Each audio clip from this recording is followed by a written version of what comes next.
Right, when it comes to transforming your physique, there is a lot of noise out there in terms of the types of exercise you should be doing. What I want to do is just cut through the noise and let you know what the real deal is. Now, we all love novelty, but craving variety is a weakness, especially in training. The key to success in any pursuit is consistency.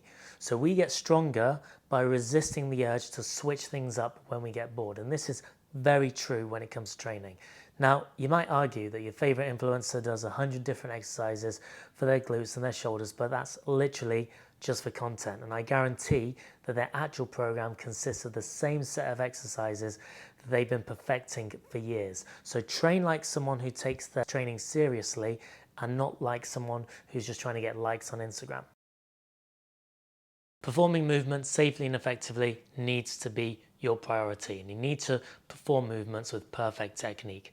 Now, thanks to CrossFit, this idea has taken a back seat recently, and people are more focused on hitting their PRs in terms of reps and weight at any cost. The thing is, this increases injury risk and it diminishes the effectiveness of the exercise. So your focus with any exercise is just to make your technique flawless, make your movements look clean and beautiful.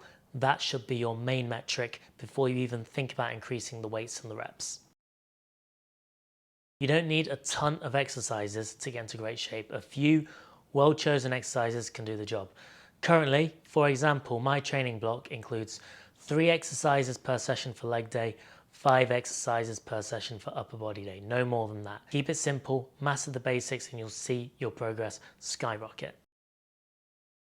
Choosing the right exercises depends on several factors: your structure, your skill level, any previous injuries, any attributes you're trying to develop, and managing your load for recovery and performance enhancements. Now, these factors are really going to help you to individualize exercise selection, and this is going to ensure that you get the most out of your workouts and make the best progress.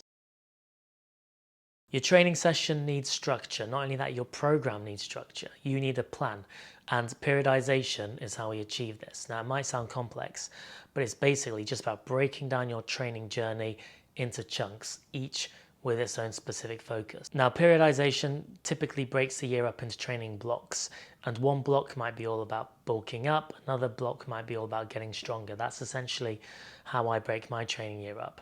And for the calisthenics crew, this might be about mastering a certain skill for a period of time before going on to some capacity for another period. Focusing on one thing, like packing on muscle, does not mean you neglect everything else. It's just about keeping other fitness skills ticking over whilst you push hard in one area. So in a nutshell, periodization is basically your yearly game plan and is tailored to improve specific aspects of your performance. Because if you focus on too many things at once, you're never going to make progress. As you get stronger and build muscle, the same weights just aren't going to cut it anymore. You need to make movements more demanding by increasing their reps, increasing their weight, increasing sets, or even just improving your technique. And this is going to ensure that your performance is continually improved. So it's really important to continually aim to push your limits to a point. We don't want to excessively fatigue ourselves to the point where we're at risk of injury, but we need to test ourselves, push our limits, because that's how we're going to progress. Now, once your technique is solid and you're really confident with your movements, it's time to crank up the intensity. You need to work hard.